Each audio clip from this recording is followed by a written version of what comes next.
In this video, we're going to learn how to convert between fractions, decimals, and percentages with a calculator. For example, if I want to change 1/8 into a decimal, I need to remember that fraction just represents a division of the numerator by the denominator. So to change 1/8 into a decimal, I simply need to do 1 divided by 8. And I can do that very simply with a calculator.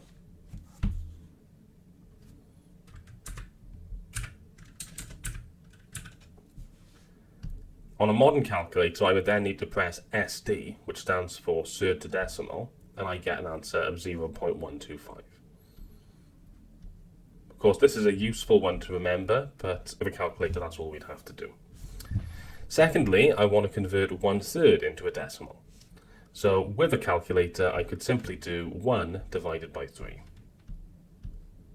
Press SD, and I get 0.3 with a little dot on the top. The dot means recurring, so as an answer I could say I've got 0.3 with a dot recurring, but I can also say that this is just 0.3 with the 3 carrying on forever. It's a recurring decimal.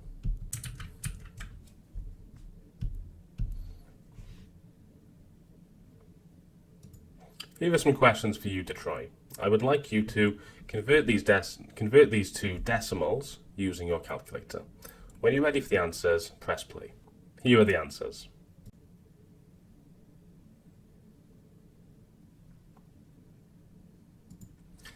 Now we're going to look at changing to a percentage, so changing from a fraction or a decimal to a percentage. All we need to do is multiply by 100%, because percentage just means out of 100. So, for example, if I want to change these quantities into percentages, I just need to multiply each of them by 100%. So with a calculator, that's really straightforward, using the fraction button. So I have 2/5. If I want to change that into a percentage, I just multiply by 100%.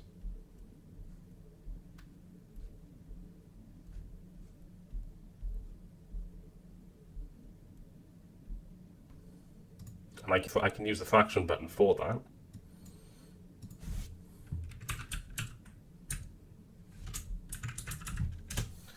And I can see that I have 40. So if I times by 100%, I would have 40%. Similarly for B, if I want to do 1/8 as a percentage, I simply type in 1/8. Press the right arrow and I multiply by 100. Press SD and I get an answer of 12.5%. Which should be sensible because we know that 1/8 is 0.125. 0.043, to change that to a percentage, I simply multiply by 100, which, we can use a calculator for this, but we should know that's going to be 4.3% because the decimal will go 2 places to the right.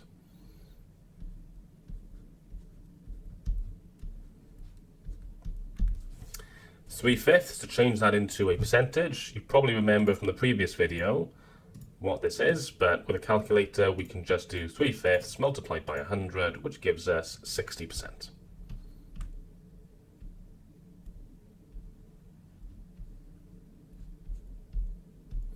Seven fifteenths, similarly, I do 7/15 multiplied by 100, which gives us, when I press SD, 46.6 recurring percent. So we could say that, but if you remember, 0.6 recurring was 2/3.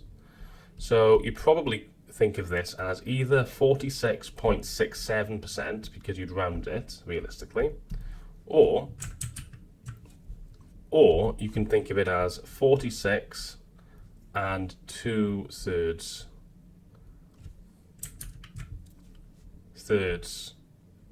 percent.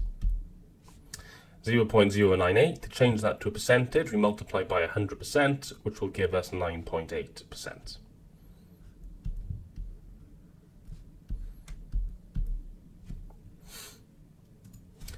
Now we're going to look at changing from percentages to fractions and decimals. To change a percentage to a fraction, you simply remove the percentage sign, and then you write as a fraction out of 100 and simplify. if you can. To change a percentage to a decimal, you remove the percentage sign and divide by 100. So for the first example, if I want to change 45% into a fraction, I would simply write 45 out of 100 and simplify. Now, a calculator can make that a lot easier. On a calculator, I can simply do 45 out of 100 using the fraction button.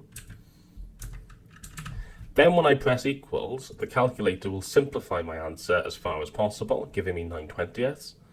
You could also have just done 45 divided by 100, and that will also give you 9/20. So a typical scientific calculator can do that for you. But it's very important that we know how to do it without the calculator as well, as in the previous video. It's very important that we can do it without a calculator as well, as in the previous video. 32%, to change that into a decimal, I remove the percentage sign and then divide by 100. And we should note 32 divided by 100 is 0.32. Again, if you ever have a fraction on a calculator and you want your answer as a decimal, press SD.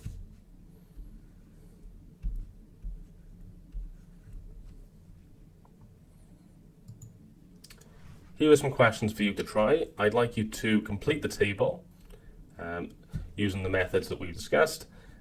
When you're ready for the answers, press play. Here are the answers. So we should notice that in the last question we have 0.285714, and if you look at it on a calculator, you can see that there are dots on the 2 and the 4, which tells us that that entire block of numbers, so everything from the 2 to the 4, recurs or repeats. We'd probably give this a percentage to 2 decimal places as shown.